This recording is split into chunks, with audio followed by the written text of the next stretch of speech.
The morning sun had barely crept over the treetops when Derek eased himself onto the porch swing, a steaming mug of coffee warming his hands. The neighborhood was still, the kind of quiet that only came before a storm. He knew it wouldn't last. The HOA patrol had made it their mission to harass him, and if history was anything to go by, they'd be showing up again today. Just 2 weeks earlier, they'd climbed over his fence under the excuse of enforcing community standards, ignoring the fact that Derek's property sat outside their jurisdiction. It wasn't just harassment anymore, it was trespassing, plain and simple. Derek's grandfather had built this land up from nothing. Every inch of soil was paid for, every board in the house nailed with his own hands. The family deed was older than the subdivision that now sprawled around it, yet the HOA acted like his land was theirs to control.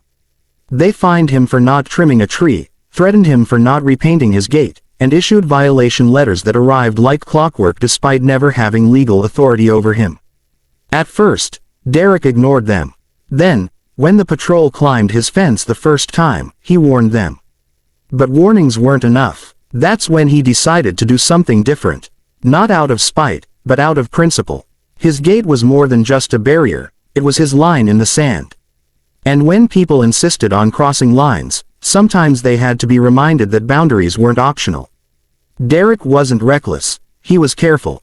He consulted the law, double-checked regulations, and rigged up a system that would make sure his gate was electrified just enough to shock, not to injure.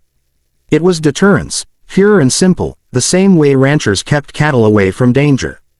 And now, sitting on his porch with his coffee, Derek waited. By mid-morning, the first signs of activity stirred. A white SUV with "Community Patrol" plastered on the side rolled slowly past his property. He didn't move, didn't even lift his gaze.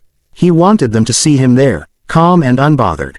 The driver slowed, squinting at Derek from behind dark sunglasses, then crept on. Derek chuckled under his breath. They weren't brave enough to confront him outright. Not yet, but he knew how they operated. They circled first, tested the waters, then came back when they thought no one was looking. The hours dragged, and the heat rose heavy in the air. Derek swapped his coffee for iced tea and shifted in the swing. He thought about calling his cousin Marcus, who had warned him after the first fence incident. "'Cause, you gotta be careful. These people ain't just nosy, they're looking for a fight." Marcus had grown up fighting battles Derek didn't want to repeat. But Derek wasn't going to let bullies define his life, not again. He'd fought too hard to protect what was his. Sure enough, just past noon, they came.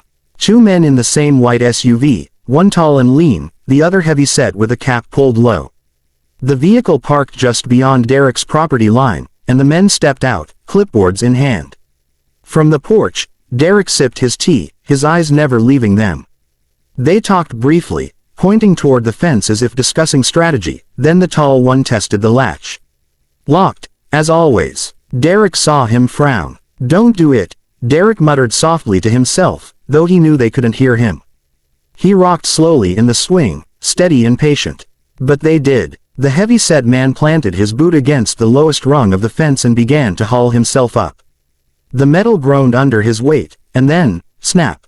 A crackle of electricity hissed through the air, sharp as lightning. The man yelped, jerking back so fast he nearly toppled over.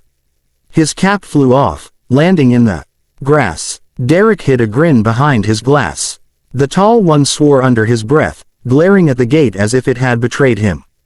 He reached out a cautious hand toward the latch, then thought better of it when the faint buzz of current whispered against the metal. Both men exchanged uneasy glances, their bravado crumbling. Derek finally set his glass down and leaned forward, his voice carrying across the yard. "Didn't I warn y'all the last time?" he called, not angry, just steady. The heavy-set man rubbed his arm, muttering something Derek couldn't catch. The tall one puffed out his chest, but it was hollow. "You can't put a live current on a fence," he shot back. "That's a violation of safety codes." Derek stood then, tall and broad against the porch railing, his gaze locked on them. "This is my land, my gate, my fence. You step over it, you face the consequences. You don't like it, stay on your side." For a moment, silence hung heavy between them. The men weren't used to being challenged. They were used to residents cowering, apologizing, begging not to be fined. But Derek wasn't one of their residents, and he didn't bow. The tall one's mouth opened, ready to argue, but the heavy-set man grabbed his arm and shook his head. They turned back toward the SUV, retreating quicker than they had come. Derek eased back into his swing, the hum of the electrified gate filling the still air. He picked up his tea, savoring the taste of victory, not because he'd shocked them, but because he'd reminded them. Boundaries mattered, respect mattered, and he wasn't going to be pushed off his land by anyone, not even a self-important patrol with clipboards and empty threats. Still, he knew this wasn't the end. They'd be back. Bullies never quit after the first sting. They always tried to find another angle, another way in. But Derek wasn't afraid. The porch was his watchtower, the gate his line of defense, and his resolve sharper than the current humming through steel. If the patrol wanted to test him again, they'd find out just how far he was willing to go to protect what was his.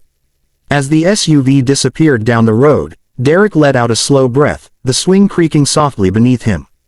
His fight with the HOA was far from over, but for now, the score was evened, and the day was his. The HOA patrol's SUV hadn't even made it halfway down the street before Derek's phone buzzed on the porch railing. He didn't bother looking at it, he knew who it was. For weeks now, every confrontation seemed to trigger a new wave of voicemails, threats, and official notices, slipped into his mailbox by hands that never rang the doorbell. The pattern was predictable. First came the bluff, then the intimidation, and finally the escalation. Today felt no different, but Derek wasn't a man easily rattled. He let the phone buzz, let the silence reclaim the porch, and leaned back in his swing with a slow smile tugging at his lips. The shock had been minimal, harmless really, but the look on those men's faces told him it had done its job. They wouldn't forget it anytime soon. Still, he knew their pride had taken a beating. Men like that didn't lick their wounds quietly. They regrouped, plotted, and came back twice as stubborn. The evening fell with a soft orange glow. Derek grilled a few steaks out back, his dog Duke padding lazily around the yard, sniffing at the grass. Duke was a big shepherd mix, loyal as they came, and smarter than most people Derek knew. The dog had learned early on to stay clear of the fence when the current was on, as if he understood exactly what it meant. As the stars blinked awake, Derek felt a rare peace settle over the property. He could almost pretend the HOA nonsense was behind him. Almost. That illusion shattered the next morning. The rumble of multiple engines stirred Derek awake before dawn. He rose, pulled on a shirt, and stepped onto the porch, his jaw tightening at the sight. Not one, but 3 HOA patrol vehicles idled just beyond his fence, their headlights slicing through the early mist. 6 men stood in a loose cluster near the gate, clipboards abandoned for something heavier, bolt cutters, crowbars, even what looked like a portable camera setup. Derek's chest tightened, not with fear but with grim recognition. This wasn't a casual patrol anymore. This was a raid. He let them see him before he spoke, his silhouette framed against the porch light. "Morning, gentlemen," he called out, his tone even. "Y'all must be lost. This isn't HOA property." The tallest of the group, the same man who had tried the gate latch yesterday, stepped forward. His voice was louder now, buoyed by the numbers at his back. "This has gone far enough, Derek. We've had complaints from multiple residents about your fence, your dog, and now this dangerous electrical setup. If you don't comply with the community's regulations, we'll remove the hazard ourselves." Derek leaned against the porch railing, arms crossed. "Let me say this one more time. I don't live under your HOA. You got no authority here. That gate is on my land, built with my money, and protected under my deed. You touch it, you're trespassing." The men exchanged glances, whispers sharp as blades. Then the heavy-set one from yesterday raised the bolt cutters, gripping them with forced confidence. "We'll see about that." Derek didn't move, didn't flinch. "All right then, let's see." The man stepped forward, cutters poised for the chain on the gate. Derek could feel the tension in the air, electricity humming not just through the metal but through the standoff itself. Duke growled low from the porch steps, hackles rising.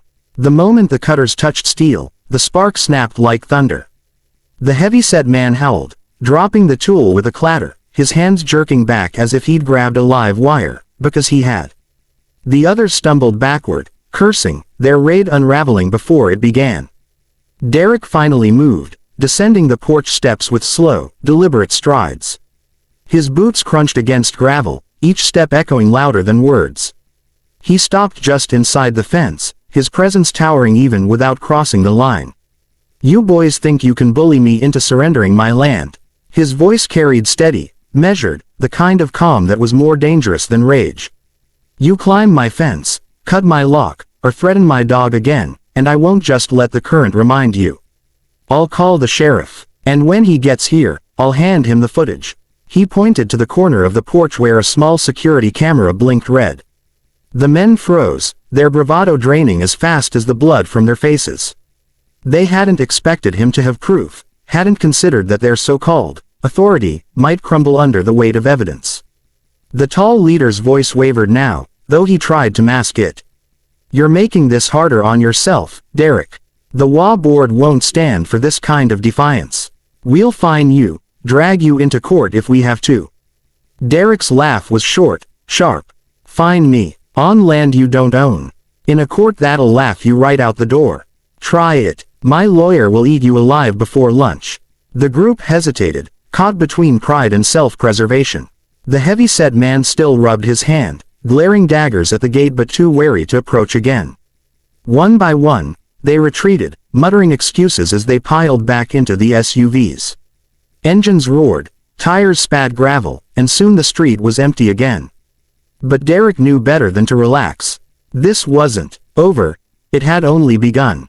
By humiliating them twice, he hadn't just defended his property, he'd declared war. The HOA board wouldn't forgive or forget. They'd escalate, not with bolt cutters next time, but with paperwork, politics, maybe even law enforcement in their pocket. Derek walked back to the porch, Duke at his heel, the gate still humming its protective song. He settled into the swing again, heart steady, mind already turning. He wasn't just defending a fence anymore. He was defending principle, history, and the right to stand tall against anyone who thought power gave them the right to trespass. As dawn gave way to daylight, Derek sipped fresh coffee and watched the road. They'd be back, and when they came, they'd bring more than threats. But Derek wasn't alone. His family's legacy was behind him, his dog at his side, and his resolve stronger than steel.